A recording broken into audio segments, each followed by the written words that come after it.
Hello बच्चों, क्या हाल चाल। उम्मीद करते हैं आप सब बढ़िया होंगे और अपने घर में पढ़ रहे होंगे। हमने पिछली वीडियो में कवर किया था बच्चों रासायनिक अभिक्रिया के प्रकार, जो कि थे 4 तरह से। पहला आपको जो प्रकार था वो था संयोजन अभिक्रिया। सेकंड आपका हमने पढ़ाया आपको अपघटन के बारे में, जिसमें 3 तरह के अपघटन देखने को मिले। पहला ऊष्मा, दूसरा हमारा विद्युत और तीसरा था आपका प्रकाश।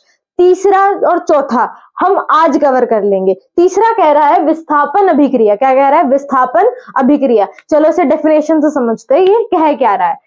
विस्थापन अभिक्रिया, इस अभिक्रिया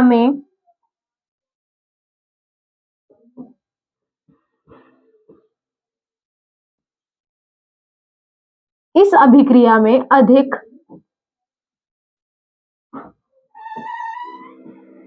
क्रियाशील तत्व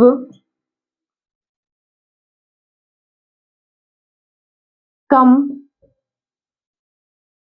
क्रियाशील तत्व को, इस अभिक्रिया में अधिक क्रियाशील तत्व कम क्रियाशील तत्व को विस्थापित करके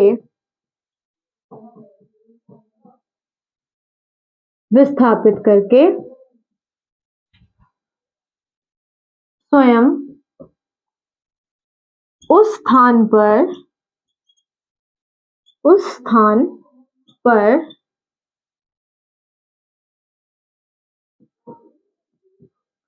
आ जाते हैं। देखो ये डेफिनेशन हमसे क्या कह रही है, पहले हम समझते हैं। जो विस्थापन होता है बच्चा, जो विस्थापन होता है वो होता है डिस्प्लेसमेंट, मतलब अपनी जगह से कहीं और विस्थापित हो जाना, अपनी जगह छोड़ के कहीं और चले जाना, इसको तो कहते हैं विस्थापन। और अभिक्रिया मतलब हमने कोई ना कोई क्रिया करी है, कोई ना कोई काम करा है जिससे हम इधर से उधर चले, इसे ले गए, अपनी अभिक्रिया हमने कंप्लीट कर ली। इस अभिक्रिया में अधिक क्रियाशील तत्व कौन से होते हैं? जो बहुत जल्दी रिएक्शन करते हैं। जो रिएक्शन कैसे करते हैं? जल्दी करते हैं, फास्टली। जो रिएक्शन कैसे करते हैं? फास्ट, जल्दी जल्दी रिएक्शन करते हैं। कम क्रियाशील तत्व को विस्थापित करके स्वयं उस स्थान पर आ जाते हैं। मतलब जो ज्यादा अधिक क्रियाशील होगा वो जल्दी जल्दी रिएक्शन करेंगे। वो तत्व क्या करेंगे? जो कमजोर होंगे, जिसमें जो जल्दी से रिएक्शन नहीं कर पाएगा तत्व, उसको क्या कर देगा? हटा देगा और उस स्थान पे खुद आके बैठ जाएगा। अगर ऐसा आपको देखने को मिला किसी भी अभिक्रिया में तो समझ लेना कि वो कौन सी अभिक्रिया आपकी? विस्थापन अभिक्रिया। तो बच्चों अब हम इसे उदाहरण से समझते हैं कि किस तरह से विस्थापन अभिक्रिया विस्थापित हुई है, किस तरह से तत्व उसको हटा के खुद उसके स्थान पर आ जाता है। तो देखो इसमें हमने 2 तत्व एक साथ लिए, 2 तत्व हमने एक साथ लिए, ठीक है। और एक तत्व को मैं अकेला ले लूंगी। हमने एक तत्व का कर ले अकेला ले लिया और 2 को एक साथ लेकर क्या बना लिया बच्चों? जब 2 तत्व एक साथ मिल जाते हैं तो वो हमेशा यौगिक बनाते हैं। क्या बनाते हैं? यौगिक। और जब अकेला तत्व है तो वो अकेला तत्व ही कहलाएगा, ठीक है। अब यहाँ देखो, हम यहाँ पे 2 तत्वों का गुण मान लेते हैं। तो एक का गुण तो है कि वो बहुत चालाक तत्व है, एक का गुण क्या है? कि वो बहुत चालाक तत्व है। और दूसरे का गुण है कि वो बहुत कमजोर तत्व है, कमजोर तत्व। देखो जो चालाक तत्व मैं यहाँ कह रही हूं उससे मैं कंपेयर करना चाह रही हूं अधिक क्रियाशील तत्व को। ऐसा क्यों? हमने इसे इसलिए कंपेयर किया, किसको करा मैंने? अधिक को, अधिक क्रियाशील तत्व को, तत्व को। ऐसा क्यों? ऐसा हमने इसलिए करा क्योंकि जो चालाक होगा वो बहुत जल्दी जल्दी रिएक्शन कर लेगा। और रिएक्टिविटी जो आपकी सीरीज आएगी 3rd चैप्टर में आपकी आएगी, उसमें आपको पता चल जाएगी कि कौन सा तत्व ज्यादा अच्छे से रिएक्शन करने में सक्षम है और कौन सा थोड़ा सा कमजोर रह जाता है। तो उसी तरह से हम इसे कंपेयर कर लेंगे कि जो चालाक तत्व हमने यहाँ लिया है वो बहुत जल्दी रिएक्शन करेगा, बहुत जल्दी रिएक्टिव बन जाएगा, ठीक है। और जो कमजोर तत्व है वो कम क्रियाशील रहेगा। कैसा रहेगा? कम क्रियाशील। मतलब ये रिएक्शन तो करेगा, लेकिन इसके कंपेयर, इस तत्व के कंपेयर में ये रिएक्शन कैसे करेगा, बहुत धीमी करेगा, स्लो स्लो करेगा, और ये बहुत जल्दी करके रिएक्शन को समाप्त कर देगा। ठीक है, अब यहाँ पे इससे हम समझते हैं इस उदाहरण से कि यहाँ चालाक तत्व कौन सा है, मतलब अधिक क्रियाशील तत्व कौन सा है, और कमजोर तत्व कहाँ है यहाँ पे, जो कि कैसा है, आपका कम क्रियाशील तत्व है। ठीक है, यहाँ देखो सी है आपका चालाक तत्व, तो यहाँ पे हमने 3 तरह के तत्व ले लिए, तीनों को डिफाइन करेंगे अच्छे से। सी को मान लो चालाक तत्व, मान लो। ए को मान लो कमजोर तत्व, ए को मान लो कमजोर तत्व। ठीक है, यहाँ पे हम एक उदाहरण लेके चलते हैं अपनी तरफ से कि सी जो है, सी आप हो खुद, सी आप खुद हो। ठीक है, मान लो, लेट कर लो कि सी जो हो वो आप हो, और यहाँ पे जो बी है वो है 90% मार्क्स,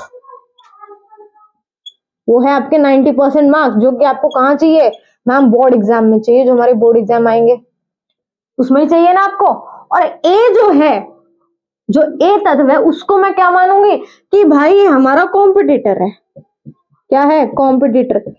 यहाँ ध्यान दे लो, ए कॉम्पिटिटर नहीं होगा, पता नहीं कितने कॉम्पिटिटर होंगे, तो सबसे हमें लड़ाई करनी है। ठीक है, यहाँ देखो चालाक तत्व जो है वो आप खुद हो। मैम हमें क्यों चालाक बनाया आपने, क्योंकि ये चालाक तत्व को 90% मार्क्स चाहिए, तो कैसे नहीं आप चालाक बनोगे, बनोगे आप भाई, हर कोई बनेगा इस मारे चालाक कि हमें 90% चाहिए। हाँ, हम सेल्फिश हो जाएंगे, पढ़ाई के लिए हमें सेल्फिश होना पड़ेगा। ठीक है, तो ये खुद 90% मार्क्स के पास जाने की पूरी क्या करोगे आप, कोशिश करोगे। तो बचा ये कॉम्पिटिटर। मैम कॉम्पिटिटर को कैसे हटाए, अब ये तत्व को मैं कैसे विस्थापित करूं, मैं खुद कैसे आऊं, ये तो बोलोगे आप, मैं खुद कैसे आऊं यहाँ पे। तो ये आने का यहाँ पे मतलब हो गया कि आपको चालाक तत्व बनना है, मतलब अधिक क्रियाशील तत्व बनना है। इतनी पढ़ाई करनी है, इतनी पढ़ाई करनी है कि आप फास्टली रिएक्शन कर पाओ। मतलब इसमें भी यही हो रहा है कि ये बहुत जल्दी रिएक्शन कर लेगा और बी के पास आ जाएगा। तो हमने इतनी पढ़ाई करी कि हमने इस कॉम्पिटिटर से एक कदम आगे ले लिया और बी के साथ आपका नाम जुड़ गया। बी के साथ आपका नाम जुड़ गया कैसे, आप इसके पास चले गए, हमने इतनी मेहनत करी, मैं इसके पास चली गई, किसके पास, 90% के पास, तो सी और बी तत्व तो एक साथ हो गए ना। अब बताओ कॉम्पिटिटर का क्या हुआ। मैम यहाँ कॉम्पिटिटर तो आपने बताया था कमजोर है, और कॉम्पिटिटर कभी कमजोर नहीं होता, लेकिन हमने इतनी मेहनत करी कि हमें देखने में लग रहा है कि हमसे कमजोर रह गया। था तो वो ठीक, पहले तो ठीक था, लेकिन हमने इतनी खुद को इतना चालाक बना लिया, खुद को इतना अधिक क्रियाशील बना लिया कि वो हमारे कंपेयर में कैसा हो गया, कमजोर पड़ गया, कम क्रियाशील तत्व बन गया। तो इस तरह से ये ए आपका अलग आके बैठ जाएगा, अलग आके बैठ जाएगा। तो मैं कह सकती हूँ कि यहाँ पे चालाक तत्व और कमजोर तत्व आपको अच्छे से बिल्कुल क्लियर हो गए होंगे। ठीक है, इसके बाद हम एक क्रियाकलाप देखते हैं, जिसमें आपको बहुत अच्छे से समझ आ जाएगा किस तरह से विस्थापन हुआ, किसने किसको करा, और किस तरह से अपने उसने डिस्प्लेसमेंट रिएक्शन को कवर करा। ठीक है, चलो तो बच्चों हम बढ़ते हैं क्रियाकलाप की ओर। देखो इसमें हमने 2 लोहे की कील ले ली है और उसे एक धागे से अटैच कर दिया, बांध दिया। ठीक है, उसको मैंने एक बीकर में डाला, किसमें डाला, बीकर में, और उस बीकर में एक विलियन था, कॉपर सल्फेट का विलियन। किसका विलियन, कॉपर सल्फेट का हमने विलियन लिया, धागे से दोनों कील को बांध दिया और उनको किस तरह से डिप कर दिया, इसमें इमर्ज कर दिया, अंदर तक डुबो दिया। हमने ऐसा कितने मिनट तक करा, हमने ऐसा 30 मिनट तक करा। कितने मिनट तक, 30 मिनट तक कम से कम हमने ऐसे डुबो के रखा। डुबोने से पहले कोई काम हुआ, हाँ जी हुआ। देखो क्या हुआ, दोनों लोहे की कील हमने ली और उसको रेगमाल से अच्छे से साफ कर दिया, जिससे कि हमने कील ली और उसे अच्छे से साफ कर लिया रगड़ के।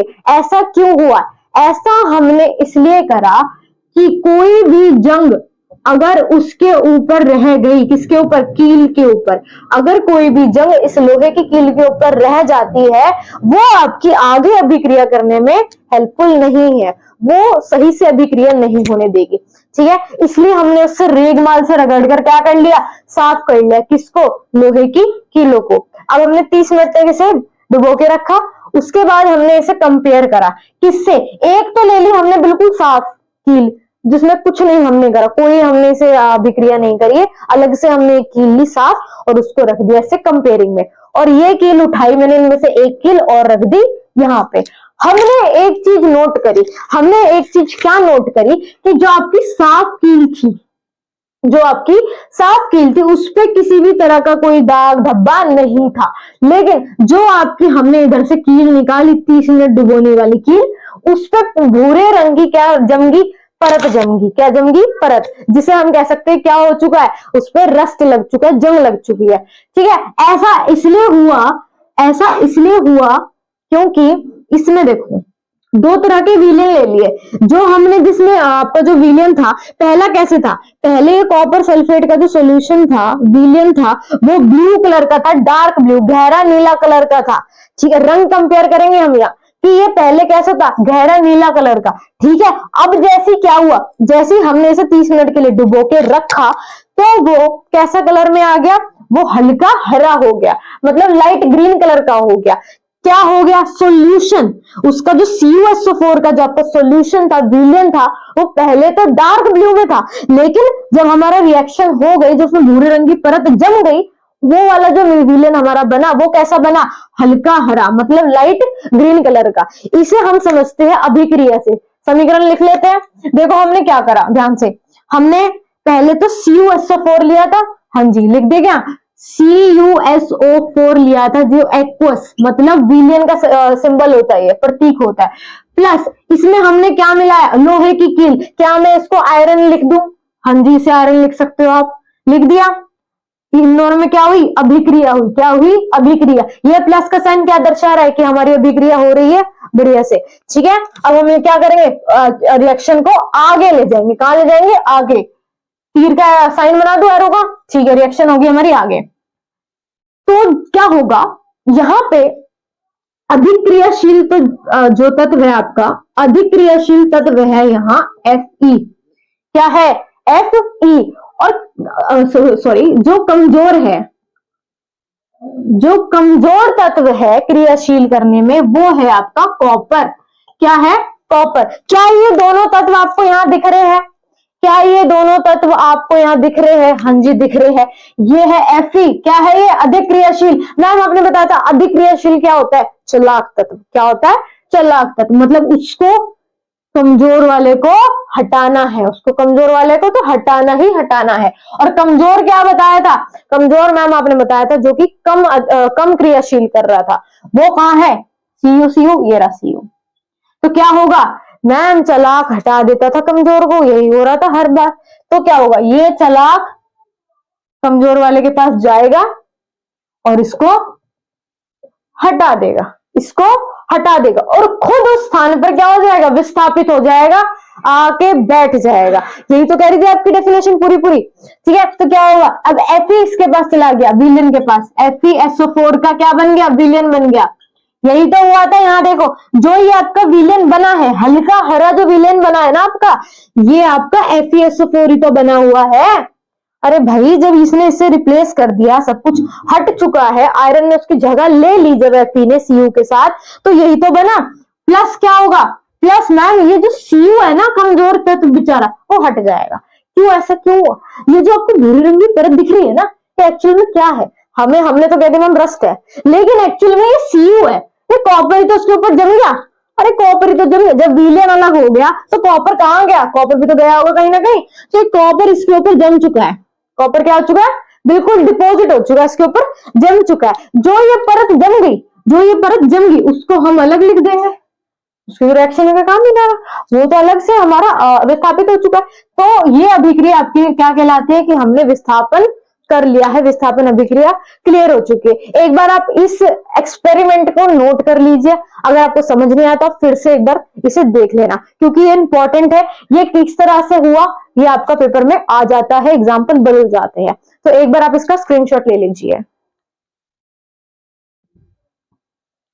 तो बच्चों सेकेंड अभिक्रिया पे चलते, जो कि आपकी द्विविस्थापन है। ठीक है, तो बच्चों आई होप आपको विस्थापन अभिक्रिया बहुत अच्छे से समझ आ गई होगी। अब हम बढ़ते हैं चौथी अभिक्रिया जो हमारी थी द्विविस्थापन। द्विविस्थापन नाम से समझ आ रहा है कि विस्थापन तो हुआ है, मतलब अपने जगह से वो कहीं और तो गया है, लेकिन द्वि का मतलब यहाँ पे है कि 2 बार हुआ है। कितनी बार?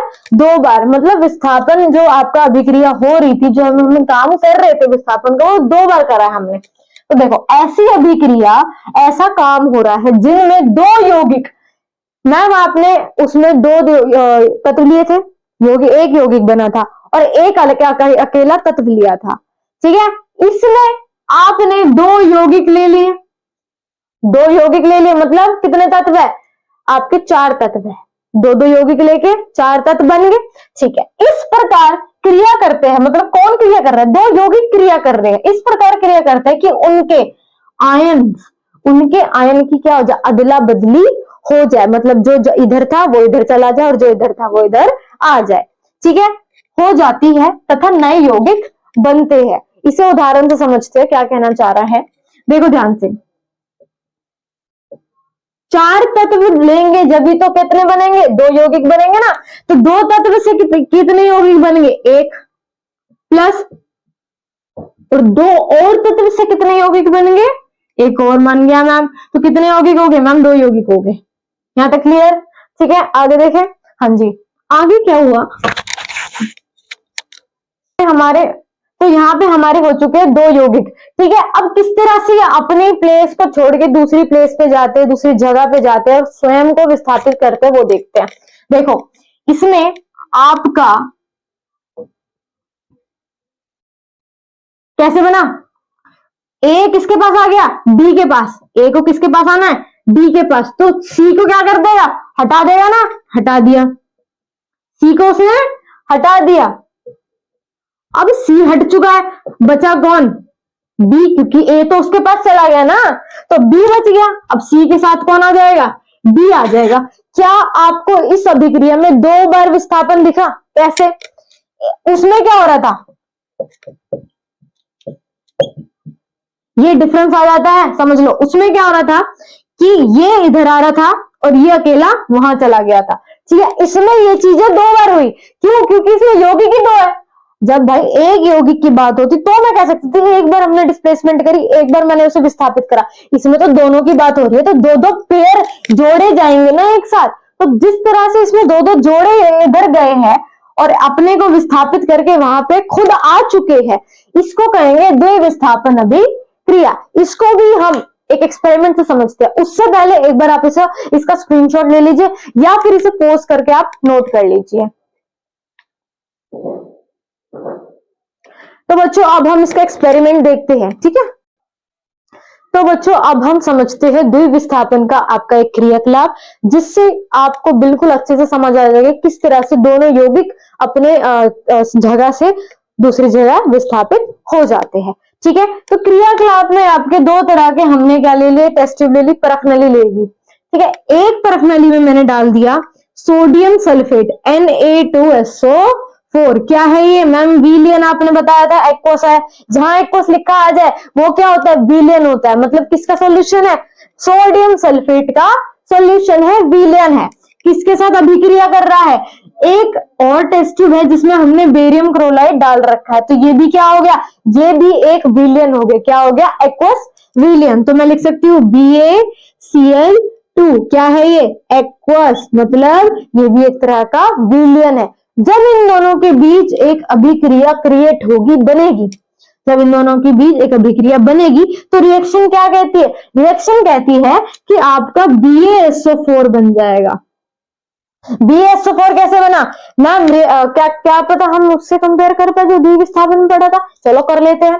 देखो इसमें क्या होता है, इसमें क्या होता है, जो आपका Ba है, जो आपका Ba है वो कहाँ है? आपका जो Ba है वो किसके साथ चला गया? SO4 के साथ। मतलब इसने किसको हटाया? इसने Na को हटा दिया। किसको हटा दिया? Na को। तो क्या होगा? कुछ नहीं होगा। यहाँ पे हम Na अलग आ जाएगा, Na अलग आ जाएगा। अब भाई जब बेरियम सल्फेट के पास आ जाएगा तो बेरियम सल्फेट ही तो बन जाएगा। बन गया बेरियम सल्फेट। ठीक बनाना है ना? सही बनाया बिल्कुल। हाँ जी, उसके बाद क्या हुआ, Na जब अलग हो गया, Na जब अलग हो गया तो वो किसके साथ रिएक्ट कर लेगा, वो Cl के साथ रिएक्ट कर लेगा। Cl के साथ क्या कर लेगा, रिएक्शन कर लेगा। तो मैं लिख सकती हूँ NaCl, यहां आ गया। दो तत्व एक यौगिक, दो तत्व एक यौगिक, कितने यौगिक हो गए, 4 तत्वों के 2 यौगिक बन चुके हैं। डेफिनेशन में यही था ना कि 2 यौगिक की बात होती कि 2-2 नए बन गए और 2-2 पुराने थे, जिससे हम उसे कंपेयर करेंगे। तो यहाँ पे क्या हुआ, जो आपका ये दोनों एक्वस मतलब विलेन मिला के जो आपका एक नया विलेन बना था, यहाँ पे उसमें एक छोटा सा बदलाव है। वो ये है कि जो बेरियम सल्फेट बना, जो बेरियम सल्फेट बना उसमें एक श्वेत रंग का पदार्थ रह जाता है। मतलब ये आपका जो सॉल्यूशन बना पूरी तरह से घुलता नहीं है, कुछ चीज ऐसे नीचे बैठ जाएगी, कुछ चीज ऐसी होगी इसमें जो नीचे बैठ जाएगी, जो कि घुलेगी ही नहीं। तो मैं कह सकती हूँ कि विलयन हुआ ही नहीं।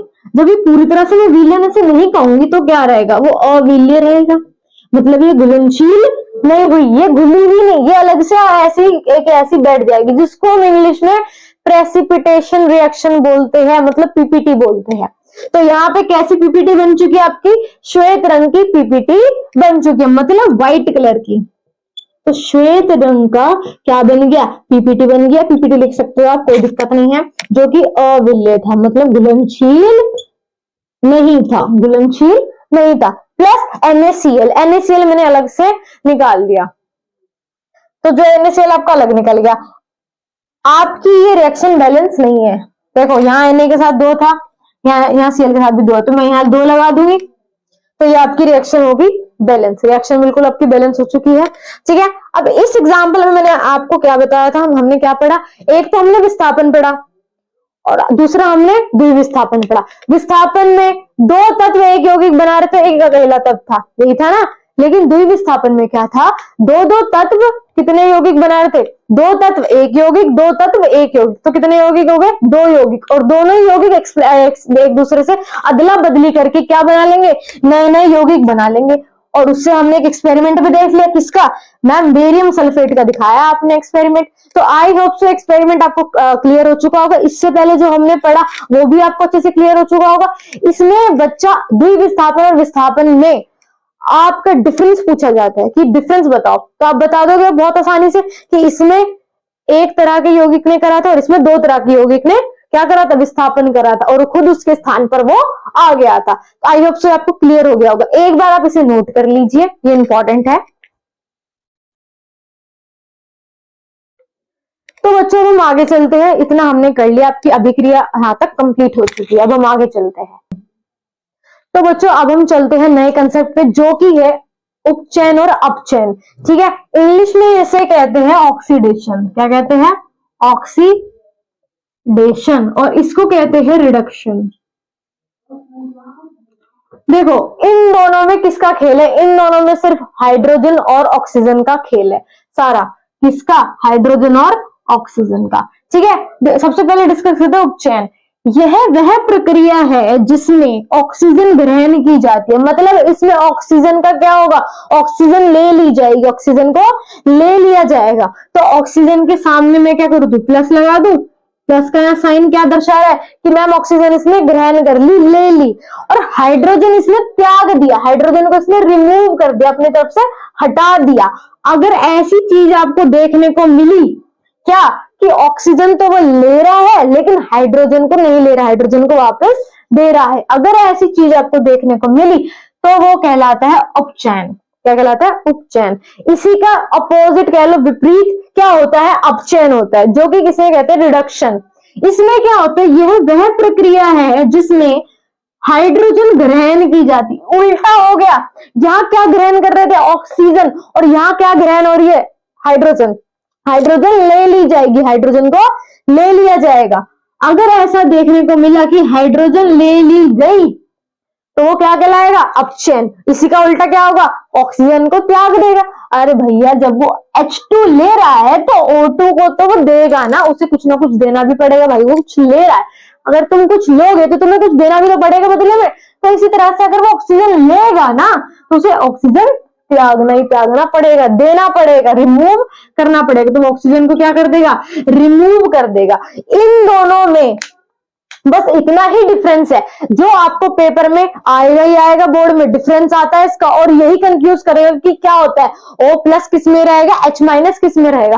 तो ये दिमाग में एकदम सेट कर लो कि ऑक्सीजन आपकी उपचयन में ही होगी, ग्रहण मतलब लेना जो होगा ऑक्सीजन का वो किसमें होगा, अपचयन में। और अपचयन में क्या होगा, हाइड्रोजन का लेना होगा, किसका लेना होगा, हाइड्रोजन का। और यहां से आप इसे रिप्लेस मार देना प्लस माइनस को। ठीक है बच्चों, अब देखो इसे एग्जांपल से समझते हैं। Mg plus O2 which gives MgO, which gives MgO। देखो Mg यहाँ पे क्या, मैग्नीशियम धातु है, प्लस में ऑक्सीजन की इसके साथ क्या करा रही हूँ, अभिक्रिया करा रही हूँ, जो कि क्या बन गया, एक पदार्थ बन गया मैग्नीशियम ऑक्साइड। इसकी हमने क्रियाकलाप भी पढ़ी होगी, मेरी सेकंड वीडियो में है, उसमें आप देख सकते हो, उसे लिंक आपका डिस्क्रिप्शन में है। ठीक है, यहाँ देखो जो मैग्नीशियम और ऑक्सीजन है इसकी बात कर रहे हैं हम, किसकी, ऑक्सीडेशन की। मतलब ऑक्सीजन लेगा, ऑक्सीजन लेगा, ये देखो इसने क्या करा, ऑक्सीजन ले ली ना, ऑक्सीजन के साथ आ गया, ऑक्सीजन इसने ले ली, मतलब क्या हुआ, ऑक्सीजन के साथ इसने एक बॉन्ड बना लिया, एक यौगिक बना लिया। अगर ऐसा देखने को मिला तो क्या होगा, वो उपचयन होगा। ठीक है, तो इसमें आपका उपचयन क्या बना, मैग्नीशियम। इसमें बच्चों ध्यान से देखना, जो चीज ऑक्सीजन ग्रहण कर रही है वो उपचयन कहलाएगी, ना कि जिसने कर लिया है वो कहलाएगा। ध्यान से सुनो इस बात को, बहुत इंपॉर्टेंट है कि जो चीज अपचयन कर रही है वो अपचयन कहलाएगी। ठीक है, जो चीज ऑक्सीजन जिसने कर ली वो नहीं कहलाएगा लिखने में, वरना बोर्ड नंबर काट लेगा आपका। इसमें देखो, इसमें भी एक उदाहरण ले लेते हैं, इसी का उल्टा ले लेते हैं। MgO gives Mg plus O2, ये भी एक अभिक्रिया है, मैग्नीशियम ऑक्साइड से हमने फिर से क्या बना लिया, मैग्नीशियम धातु और ऑक्सीजन। देखो सॉरी, इसमें क्या होगा, इसमें हाइड्रोजन को ग्रहण करेगा और ऑक्सीजन को त्याग देगा, तो हाइड्रोजन तो कहीं दिख नहीं रहा। ठीक है, तो दूसरा क्या है इसमें तत्व, ऑक्सीजन है, ऑक्सीजन दिख रहा है, दिख रहा है ना ऑक्सीजन, क्या हुआ, ऑक्सीजन को उसने त्याग दिया, हटा दिया, रिमूव कर दिया। अगर ऐसा देखने को मिलता है तो वो अपचयन कहलाता है। देखने को मिला, हाँ मिला, देखो ये इसके साथ था ना, था, इसने क्या करा, इसे रिमूव कर दिया, इसे हटा दिया, ये इसके पास गया और इसने इसे हटा दिया, ऑक्सीजन अलग चला गया, अलग चला गया, उसे नहीं देखना। अगर ये इसके साथ दिख रहा है तो ये ठीक है, और अगर इसके साथ नहीं दिख रहा तो क्या कहलाएगा, अपचयन कहलाएगा, रिडक्शन कहलाएगा। किसकी रिडक्शन, ऑक्सीजन की हो गई। तो यहाँ पे क्या लिख सकती हूं मैं, MgO। ऐसा क्यों, क्योंकि इसी ने तो रिमूव करा। जो चीज हटती है ना, जहां से हटती है वही कहलाएगा अपचयन, जो हट चुकी है जो चीज वो नहीं कहलाएगा। लिखने में बता रही हूँ मैं, क्योंकि ये बोर्ड में कंफ्यूज करता है कि क्या लिखना है क्या नहीं लिखना, यही बच्चे मार खा जाते हैं। यहाँ तक तो सही कर देते हैं लेकिन यही मार खा जाते हैं। आप इसको ऐसे भी दिखा सकते हो, देखो ये इसके पास गया था, इसलिए क्या कर, ऑक्सीजन को ग्रहण, बस आप इतना लिख के छोड़ दो कि प्लस कर लिया, ले लिया उसने। ठीक है, यहाँ पे ऑक्सीजन को उसने क्या करा, हटा दिया, तो हटाने का साइन माइनस, क्या हटाया, ऑक्सीजन। इतना भी लिख के छोड़ दोगे, नंबर आपके पूरे आ जाएंगे। ठीक है, आई होप से इन दोनों में डिफरेंस आपको बिल्कुल समझ आ गया होगा। एक बार इसका स्क्रीनशॉट ले लीजिए या फिर इसे पोज करके नोट कर लीजिए।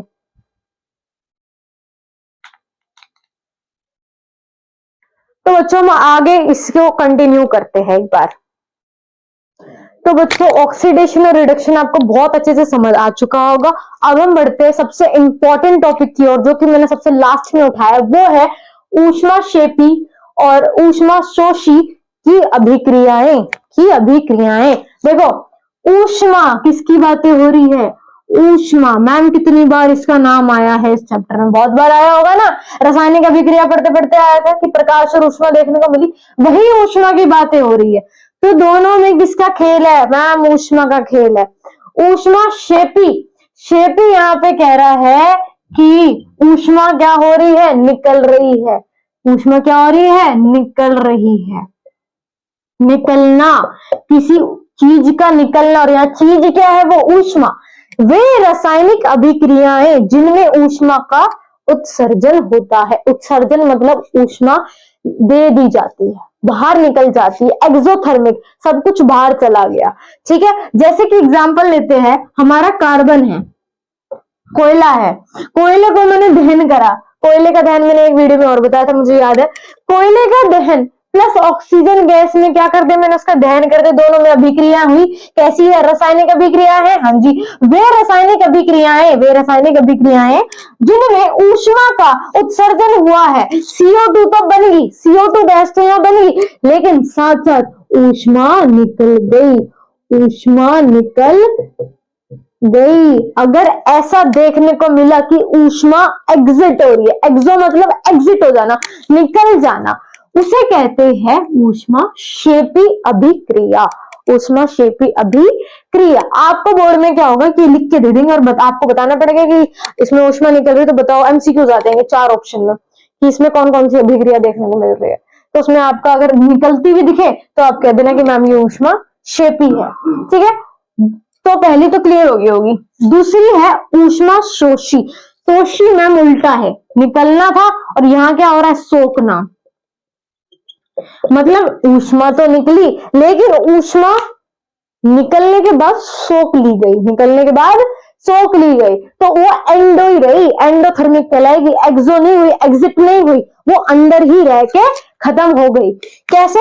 वे रासायनिक अभिक्रियाएं जिसमें ऊष्मा का अवशोषण, अवशोषण का मतलब है कि ऊष्मा उसने ग्रहण कर ली, ले ली, ऊष्मा उसने अपने अंदर समा ली, सोख ली। अगर ऐसा देखने को मिला तो क्या कहलाएगा? वो ऊष्माशोषी अभिक्रियाएं। ठीक है, इसमें आपका उदाहरण है कि हमने फिर से क्या ले लिया, कोयला और सल्फर ले लिया। क्या हमारा कोई प्रोडक्ट बना? हाँ जी, बन गया आपका प्रोडक्ट कॉपर सल्फेट। अब क्या होगा, ऊष्मा निकलेगी तो सही, लेकिन वो ऊष्मा वो सोख लेगा। जो ये चीज बनी है वो क्या करेगा, ऊष्मा को सोख लेगा, बाहर नहीं जाने देगा, सोख लेगा, अपने अंदर समा लेगा। अगर ऐसा देखने को मिला तो वो क्या कहलाएगी, ऊष्मा शोषी कहलाएगी। इसे भी आपको MCQ में कंफ्यूज करने को दे देगा कि ऊष्मा आपकी निकली ही नहीं, ऊष्मा आपकी निकली ही नहीं। 2 डंडे कहला रहे हैं, नीचे की तरफ एरो क्या कहला रहा है, यही तो कहला रहा है कि इसने ऊष्मा ले ली, और ये 2 डंडे ऊपर की ओर एरो क्या कहला रहा है कि ऊष्मा एग्जिट हो चुकी है, बाहर निकल चुकी है। ठीक है, तो आई होप सो आपको क्लियर हो चुकी होगी। एक बार इसे नोट कर लीजिए। तो बच्चों, ये आपका जो आपका कंसेप्ट है, मैंने इसलिए लास्ट में लिया क्योंकि ये बोर्ड में आता ही आता है। तो यहाँ तक हमारा फर्स्ट चैप्टर का हमारा पूरा सफर था। यहाँ तक हमारा फर्स्ट चैप्टर बिल्कुल क्लियर हो चुका है।